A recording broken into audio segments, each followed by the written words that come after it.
Shalom.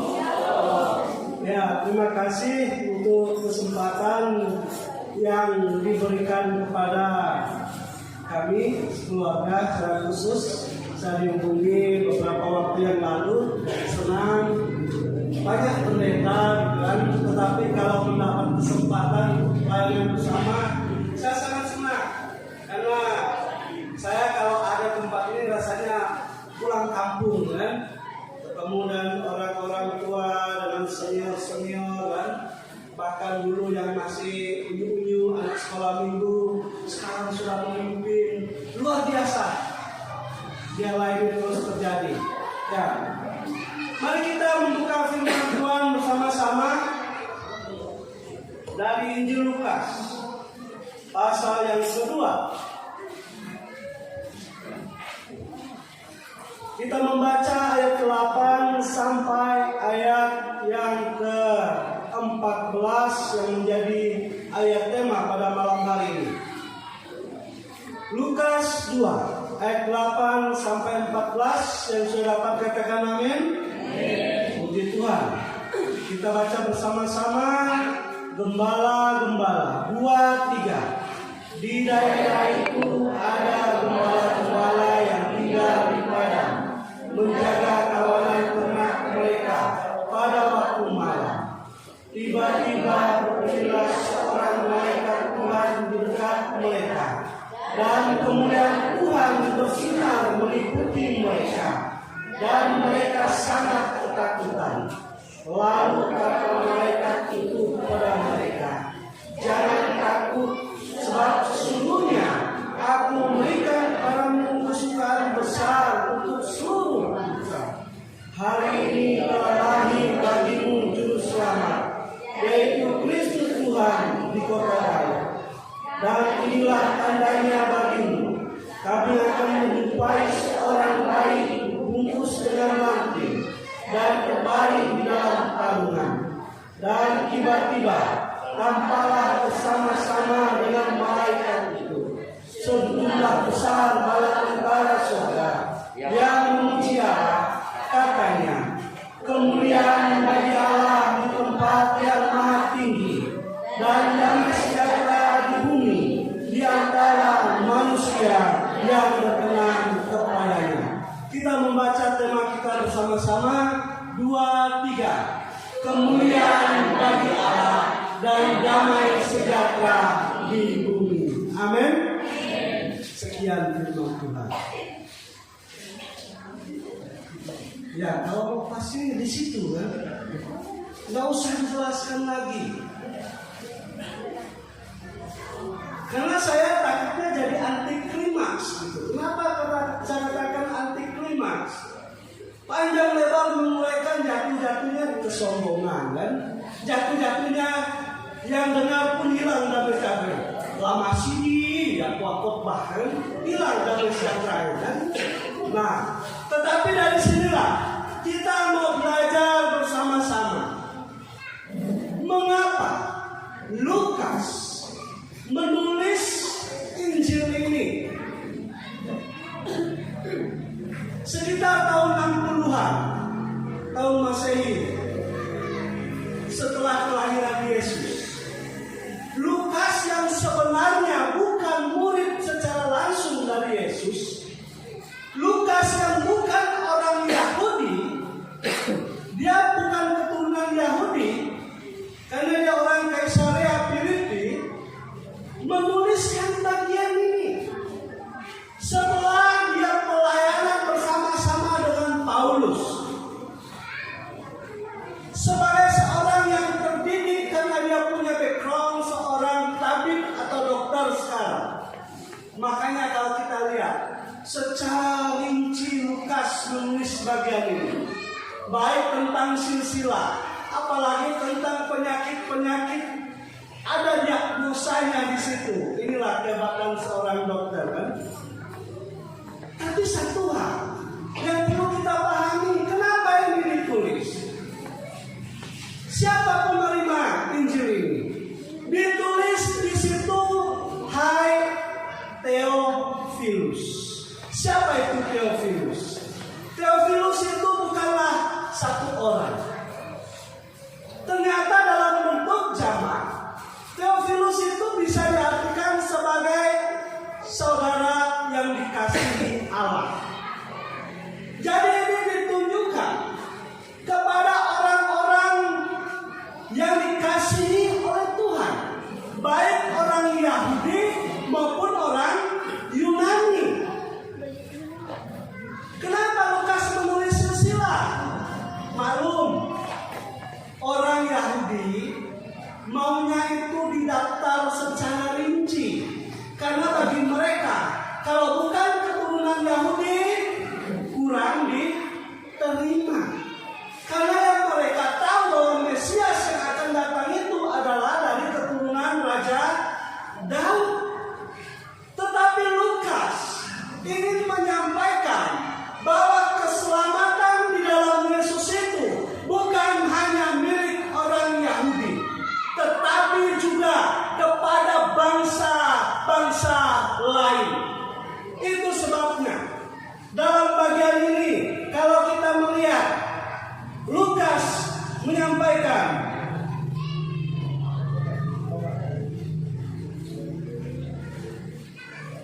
bahwa keselamatan itu milik semua bangsa, bukan hanya satu kelompok golongan saja. Itu pada awalnya. Tetapi kepentingan tema ini diambil oleh PGI karena melihat situasi dunia saat ini, melihat situasi bangsa saat ini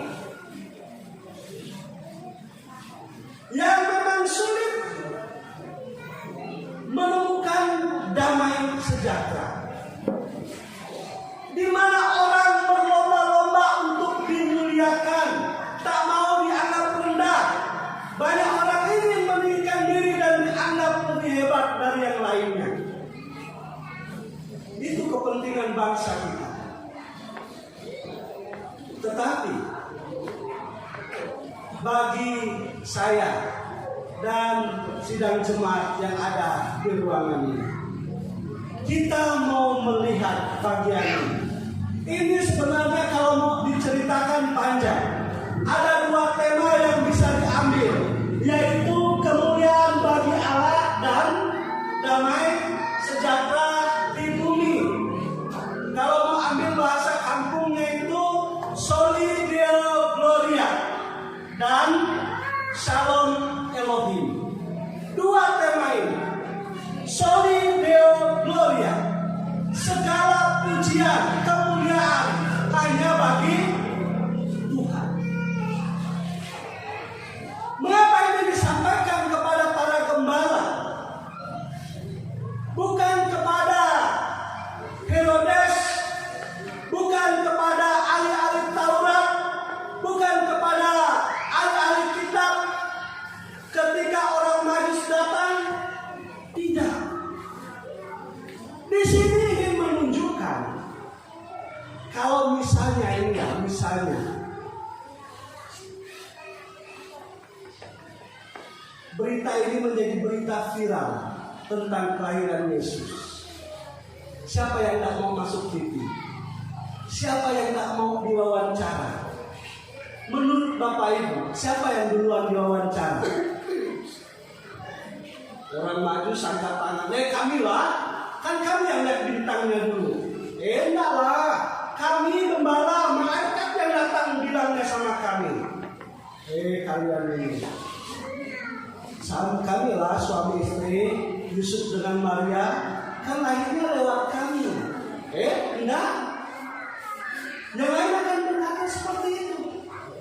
Tetapi sangat jelas dalam menghadapi situasi-situasi inilah bagian ini ditulis oleh Lukas dalam kepentingannya tersendiri. Tetapi kita juga punya kepentingan dengan ayat ini. Tetapi yang saya katakan tadi, jangan sampai saya membawa alam pikiran saya ke dalam firman Tuhan. Tetapi mari kita bawa firman Tuhan itulah yang memenuhi hati dan pikiran kita. Amin.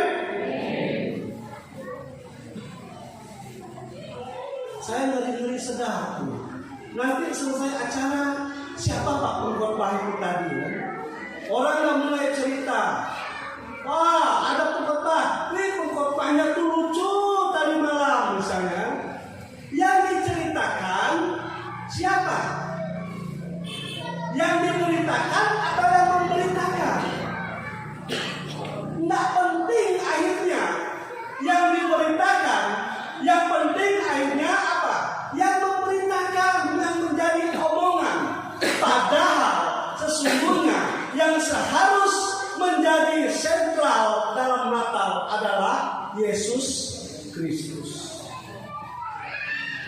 Natal disiapkan berbulan-bulan. Panitia pusing bekerja. Ini dana kita masih kurang nih. Kita mau ini, kan? Pusing kita yang lainnya. Padahal ibadahnya hanya 2 jam. Firman Tuhannya hanya berapa menit. Mana yang harus menjadi topik utama kita dalam perayaan Natal?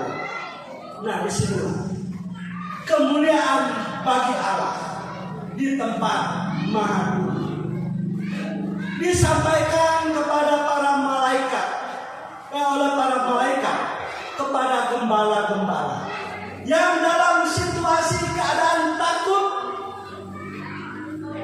Bagaimana tidak takut? Gembala itu tinggalnya di padang. Kayak lagu Natal kan, gembala di padang menjaga di hutan, di padang. Tiba-tiba ada penampakan turun dari langit. Siapa yang berani? Dulu kami aja dari Padang jalan ke Bante malam-malam. Lihat ada lampu besar, udah lari kocar kacir kan? Ada apa sana tuh? Jangan-jangan kan? Dalam rasa takut, firman Tuhan ini disampaikan sama dengan kondisi bangsa kita. Kita hidup dalam teror, dalam tanda kutip. Teror itu adalah suatu berita keadaan yang menimbulkan rasa takut dan cemas. Kita takut dengan situasi politik. Kita takut dengan perekonomian. Kita takut dengan kesehatan. Karena berita terbaru katanya kasus COVID naik lagi. Akankah kita di rumah lagi? Akankah kita libur lagi bagian sekolah? Guru sih senang-senang aja.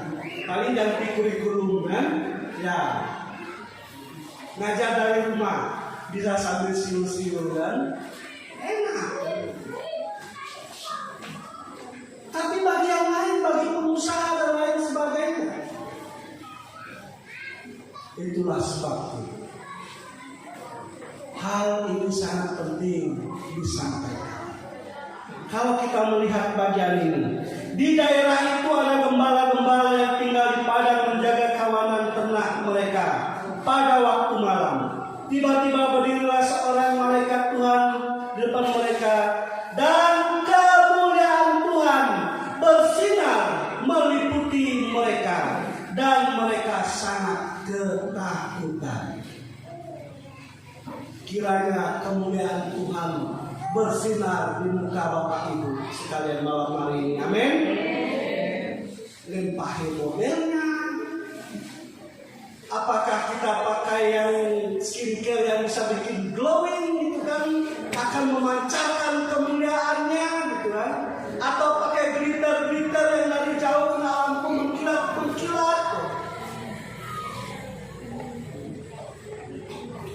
Kemuliaan Allah itu dinyatakan bagi setiap orang yang taat dan setia kepada firman Tuhan. Amin. Itu yang pertama. Bagaimana kita lihat? Kulihat di wajahmu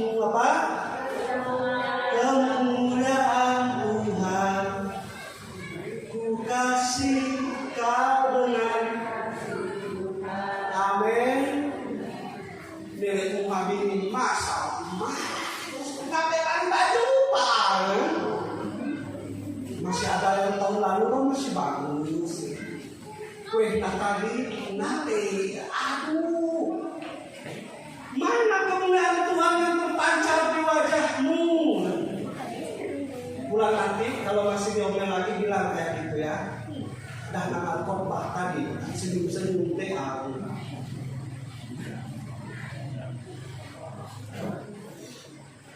Kalau suami kena teror istri terus, yang tadinya mukanya ganteng pun jadi kusut. Tapi kalau sama-sama tersenyum, menyatakan kemuliaan Tuhan lewat kata-kata, lewat sikap hidup, lewat bahasa, lewat saling mengasihi, itulah akan muncul kata damai. Bukan ditentukan oleh seberapa dapat THR tahun ini, bukan diukur dari apa yang kita dapat, yang diukur dari kemewahan dan lain sebagainya. Dalam ibadah sekalipun, terkadang damai sejahtera itu bisa hilang. Karena kita menentukannya oleh situasi di sekitar kita. Tetapi damai sejahtera yang muncul dari kemuliaan Tuhan akan menjadi dalam hidup kita, dalam kekekalan. Amin. Tak bisa diambil oleh yang lain. Ayat 20 kita baca. Jangan saya salah.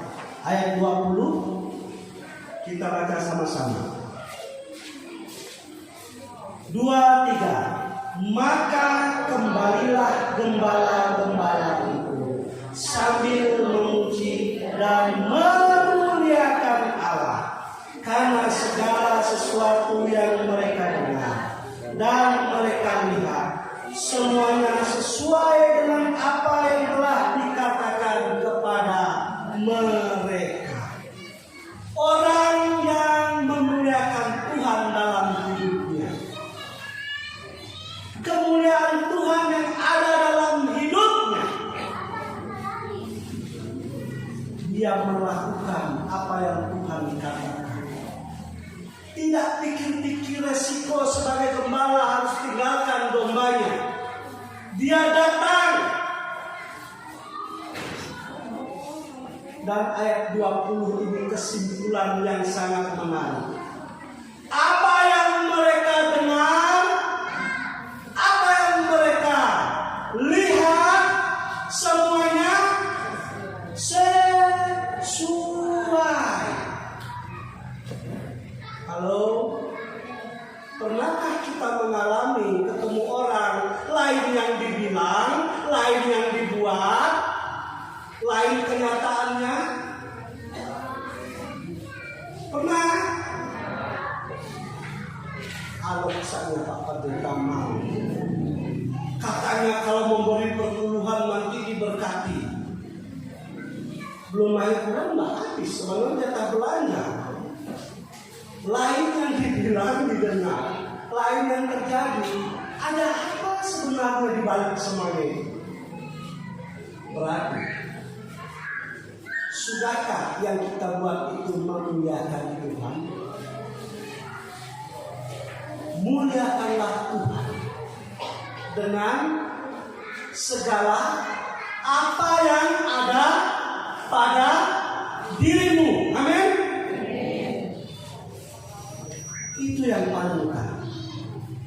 Itulah Soli Deo Gloria. Siapa yang mau dipuji dalam Natal ini? Pengkhotbahnya, panitianya, pengurus gerejanya, gembalanya. Harap tidak ada nada-nada sumbang setelah ini kan? Karena satu yang harus kita muliakan, hanya Allah yang kita muliakan. Amin. Sekarang kita masuk yang kedua. Shalom Elohim, damai sejahtera dari Allah. Sudahkah damai? Tadi waktu mau berangkat ke gereja, damaikah? Damai, amin. Puji Tuhan. Tidak ada yang sikut-sikutan, tidak ada yang gas motornya di belakang, rem dari samping. Aduh, itu biasa. Tapi disitulah bagaimana mau damai kalau kita memulai segala sesuatu itu bukan untuk kemuliaan Tuhan, tetapi untuk mencari supaya saya yang ditinggikan. Saya khotbah mungkin setengah jam, tapi saya mandi berdandan, anak saya protes, "Bapak kalau mandi lama, ngaca 2-3 kali." Ngaca itu untuk siapa? Untuk saya atau untuk Tuhan? Buat saya lah, Tuhan tak ada yang mengaca-ngaca lagi. Terkadang kita lebih fokus kepada diri kita, untuk kemuliaan kita. Tetapi di sini sangat jelas. Jangan potong di sini ayatnya. Selesaikan ayat yang ke-14. Yuk kita baca sekali lagi. Ayat yang ke-14 ini. 2, 3. Kemuliaan bagi Allah di tempat yang maha tinggi, dan damai sejahtera di bumi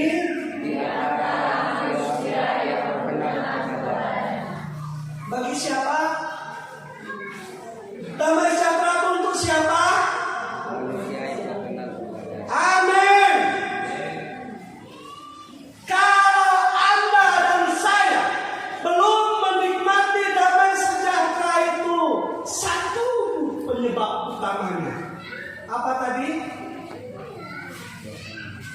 Karena banyak manusia yang hidupnya tidak berkenan kepada Allah. Ini yang bikin kacau. Damai sejahtera itu hanya untuk orang yang hidupnya berkenan kepada Allah. Kalau Anda memulainya dengan hal yang tidak berkenan dengan kehendak Allah, jangan harap ada damai. Dihantui rasa takut, dihantui rasa bersalah, dihantui oleh banyak hal dalam hidup kita. Tetapi kalau semuanya kita khususkan untuk Tuhan, untuk kemuliaan Tuhan, kita hidup berkenan kepada Allah, damai sejahtera itu akan ada dalam kehidupan kita. Pasti. Bagaimana caranya? Apakah dengan kita berusaha hidup kudus dengan usaha kita? Bukan. Coba buka Ibrani 11.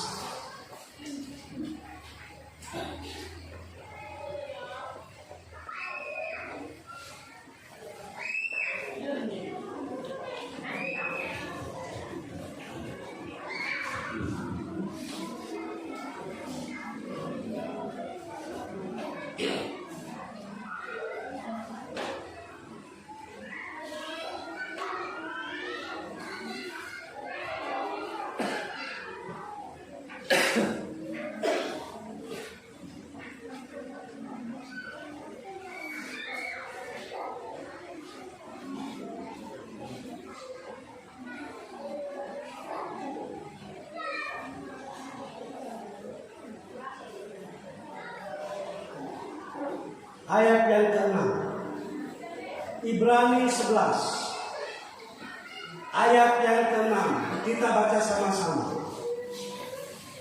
2, 3. Tetapi tanpa iman tidak mungkin orang berkenan kepada Allah. Sebab barang siapa berpaling kepada Allah, ia harus percaya bahwa Allah ada dan bahwa Allah memberi upah kepada orang yang sungguh-sungguh mencari Dia. Hanya orang yang beriman, yang hidupnya berkenan kepada Allah. Bukan hasil usahamu, bukan kamu cari-cari. Dengan iman kita percaya bahwa Allah itu ada.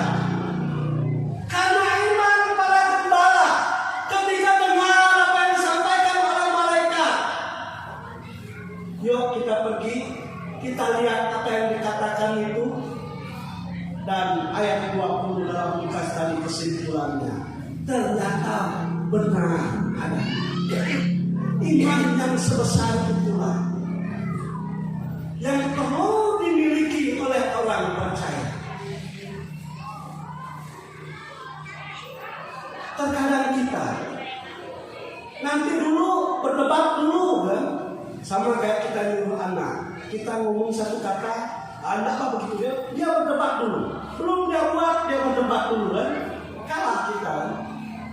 Tapi di sini iman berpegang teguh pada keyakinan bahwa Yesus adalah Allah yang turun ke surga dalam rupa manusia, yaitu Yesus Kristus. Amin. Mau berkenan kepada Allah? Kalau mau, milikilah iman yang kokoh di dalam Yesus Kristus. Muliakan Dia. Yang terakhir, Filipi pasal 4.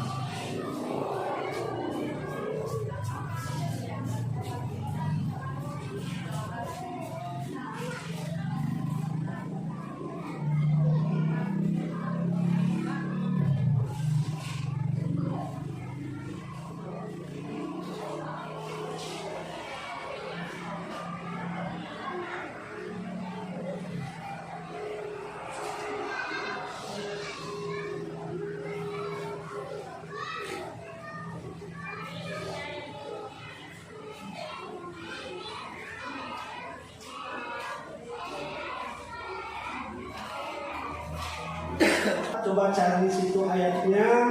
Hendaklah damai sejahtera Allah yang melampaui segala akal dan pikiranmu. Mana dia?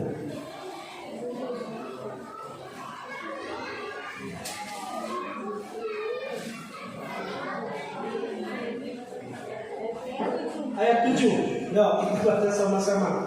Ternyata dah tua juga saya ya.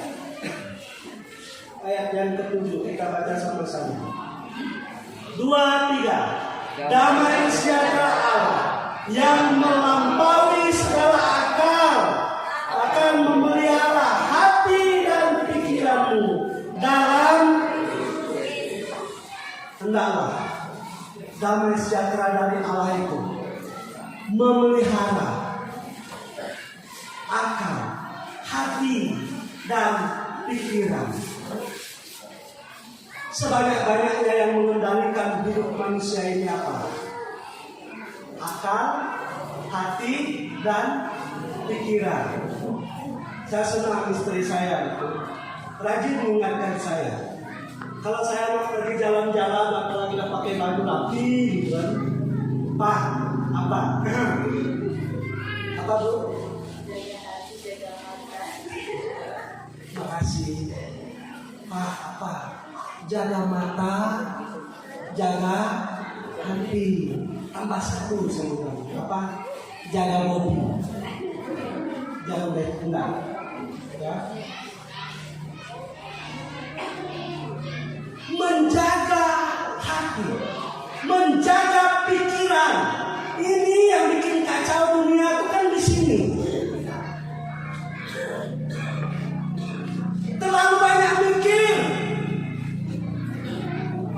Itu sebabnya Lukas katakan, Paulus katakan dalam bagian ini, firman Tuhan ini, hendaklah damai sejahtera Allah itu memerintah dalam hati dan pikiranmu. Mampu jaga mata? Mampu. Kalau di lampu merah kan boleh tutup mata. Tapi kalau tikungan jangan tutup mata ya. Lihat. Jaga hati kita. Jaga pikiran kita. Kadang memang melihat situasi rasanya sakit menahan diri. Ketika kita diinjak-injak, ketika kita melihat ketidakadilan, ketika kita melihat kondisi yang sulit, hati rasa berontak, mulut rasa mau teriak, kepala pusing rasanya mikirkan semuanya itu. Aduh, bantu sekali-sekali ya. karena bentuk banyak dagingnya. Kalau ada kurang kan? Ketika kita percaya Yesus, damai sejahtera dari Allah. Dalam Yohanes pasal 14 katakan apa? Damai sejahtera-Ku berikan, damai sejahtera-Ku tinggalkan. Apa yang Ku berikan tidak dapat diambil oleh dunia. Jaga hati, jaga perasaan kita, jaga pikiran kita. Makanya ketika kadang pemimpin pujian nanya, masih ada sukacita? Sukacita itu tak akan hilang di hatiku. Walaupun kadang tidak menjawab karena ya, dia tahu, Tuhan tahu. Tapi maaf, biarlah melalui momen Natal pada tahun ini, hendaklah kemuliaan itu kita persembahkan hanya untuk siapa? Bukan untuk diri kita. Kita buat hal-hal yang besar ini bukan hanya untuk nama saya, bukan untuk organisasi. Kita persembahkan untuk Tuhan. Hati-hati. Banyak orang bertindak berbuat atas nama Tuhan, tetapi dari buah Allah kamu akan mengenal mereka. Banyak orang ingin dipandang mencuri kemuliaan Tuhan. Tapi biarlah dalam kondisi seperti apapun hidup kita saat ini, kiranya damai sejahtera Allah yang melampaui segala akal memelihara hati dan pikiran. Mana pemain musik, singer, boleh ke depan.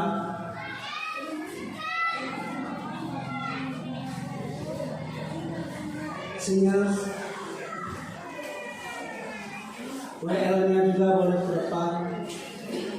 Kita tidak mau malam ini berlalu sia-sia. 1 tahun panitia cari dana, habis hanya 1 hari ini. Besok tidak ada sisanya. Jangan sampai seperti itu. Kita mau malam Natal ini menjadi Natal yang berarti, Natal di hatiku. Kesaksian pemuda-pemudi tadi kita nyanyikan bersama-sama untuk memberikan bagian firman Tuhan yang sudah kita dengar.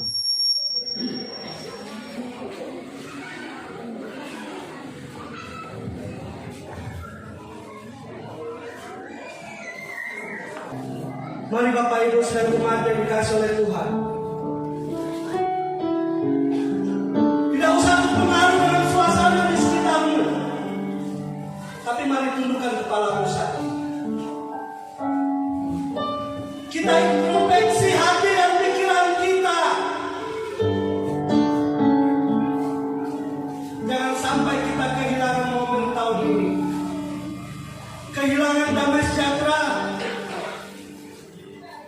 Biarlah kuasa Tuhan, kemuliaan Tuhan terjadi dalam hati dan pikiran kita. Kita nyanyikan pujian ini, Natal di hatiku seperti palungan.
damai sejahtera, tapi milikilah itu. Hiduplah berkenan kepada Allah. Berilah kesempatan Allah bekerja, menguasai hati, pikiranmu, akalmu. Biarlah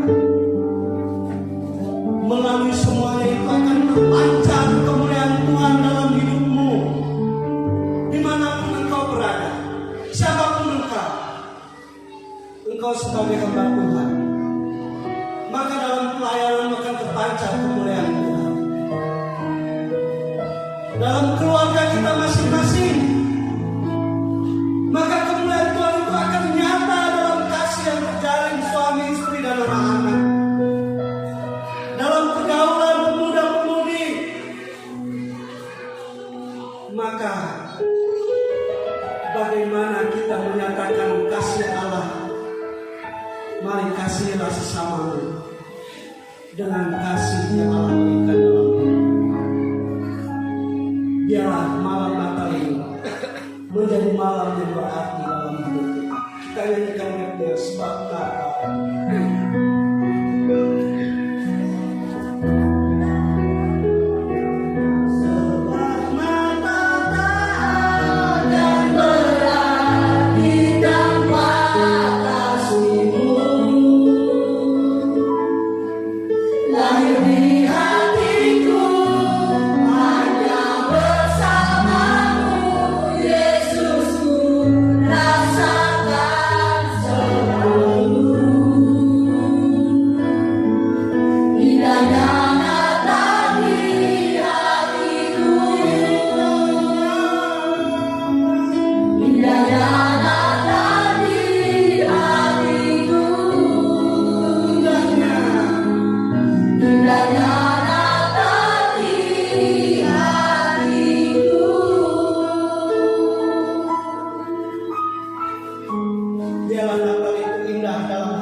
Bapak Ibu jemaat,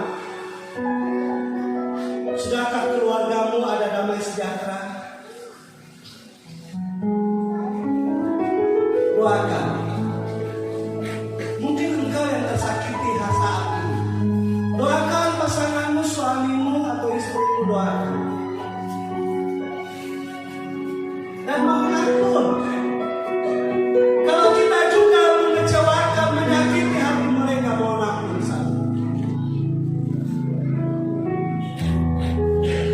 Kembalilah hamba Tuhan. Sudah dalam pelayanmu ada damai sejahtera bersama dengan pengurus, bersama dengan jemaat. Berdoalah saja. Engkau sebagai anak, bagaimana hubunganmu dengan orang tua? Hubunganmu dalam pergaulanmu dalam masa mudamu. Mari berdoa bersama-sama. Hamba-Mu terbatas menyampaikan kebenaran firman Tuhan. Tetapi biarlah apa yang keluar dari mulut hamba-Mu ini merupakan isi hati Tuhan. Biarlah kami tidak kehilangan damai sejahtera Natal yang sudah kami tunggu sejak lama, Tuhan. Biarlah indahnya Natal itu menjadi bagian dalam hidup kami, dalam keluarga kami, dalam gereja kami, dalam lingkungan masyarakat kami. Terima kasih Bapak. Hamba sadar bahwa yang baik, yang benar, yang indah itu adalah milik Tuhan. Dan ampuni hamba kalau hamba mencuri kemuliaan-Mu. Biarlah Tuhan yang ditinggikan, dimuliakan melalui kebenaran firman. Kami bersyukur di dalam nama Yesus. Haleluya. Amin.